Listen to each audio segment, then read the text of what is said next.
हम बात कर रहे हैं इंपॉर्टेंट सीट्स की गुजरात की, तो अब एक और सीट आपके सामने हम रख रहे हैं। यह है कातारगाम की सीट। आम आदमी पार्टी का जिक्र हो रहा था, तो गोपाल इटालिया जो कि आम आदमी पार्टी के प्रदेश अध्यक्ष हैं, वो इस सीट पर चुनाव लड़ रहे हैं। और आम आदमी पार्टी ये वो एक सीट है जहां पर बेहतर कर सकती है, आगे चल रही है हमारे हिसाब से, और ये सीट हो सकता है गोपाल इटालिया निकाल भी ले।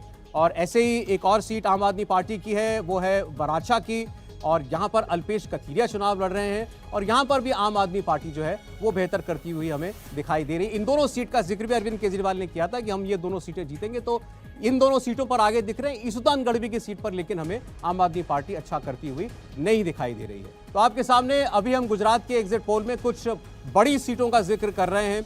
हमने आम आदमी पार्टी के उम्मीदवारों का भी जिक्र किया है, और उसके अलावा आपके सामने अभी हर्ष सांघवी दावा करके गए कि आम आदमी पार्टी का खाता नहीं खुलने वाला है और भारतीय जनता पार्टी सारे रिकॉर्ड तोड़ेगी। विजय पटेल हमारे साथ हैं। विजय, आम आदमी पार्टी के प्रोस्पेक्ट्स के बारे में क्या कहना चाहेंगे? वोट के बारे में कितना वोट तक वो ले सकते हैं? डबल डिजिट में आएगा या नहीं आएगा? उनका दावा तो भले ही सरकार बनाने का हो, और सीट कोई निकालेंगे या नहीं निकालेंगे? देखिए सौरभ जी, आम आदमी पार्टी सूरत में स्ट्रॉन्ग है, उसका कारण ये नहीं है कि आम आदमी पार्टी वहाँ पे स्ट्रॉन्ग है। उसका कारण ये है कि जो पाटीदार आंदोलन स्टार्ट हुआ था वो सिमटते सिमटते सूरत तक सीमित हो गया। तो वहाँ के जो चेहरे हैं अल्पेश कथीरिया और गोपाल इटालिया, जो पाटीदार अनामत आंदोलन समिति से जुड़े हुए हैं, उसका एक ग्राउंड बेस है। उनके जो सपोर्टर हैं और जो पाटीदार फैक्टर है वो अभी भी वहाँ पे काम कर रहा है। तो उसकी वजह से ये दोनों सीटें टक्कर में हैं। अभी ये दिखा रहे हैं जीत रहे हैं, बट मेरे हिसाब से टक्कर में है।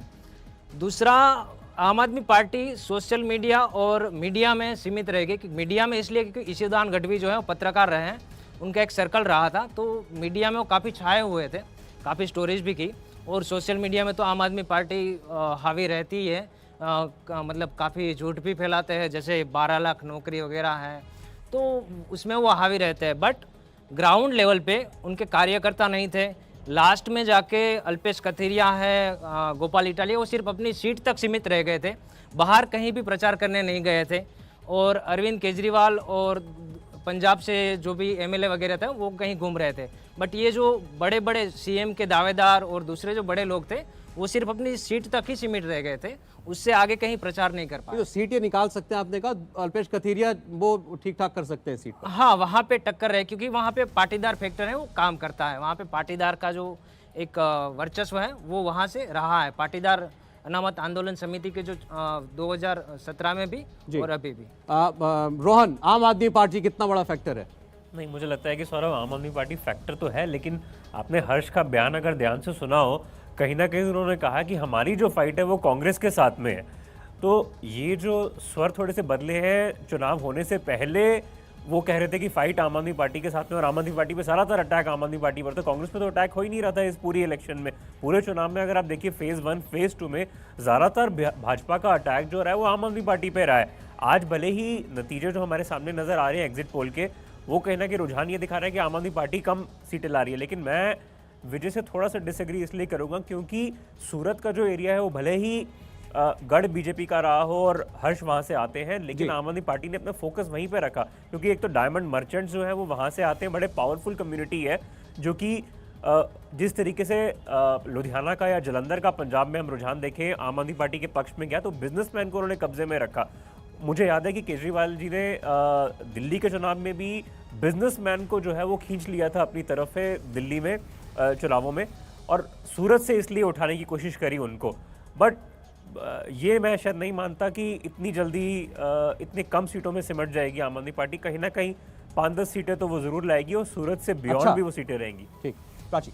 बिल्कुल, देखिए आम आदमी पार्टी का फैक्टर काम तो कर रहा है, क्योंकि खुद प्रधानमंत्री नरेंद्र मोदी को जिक्र करना पड़ा था और कहना पड़ा था कि कांग्रेस अंडर करंट काम कर रही है, यानी इससे साफ तौर पर मैसेजिंग की गई थी।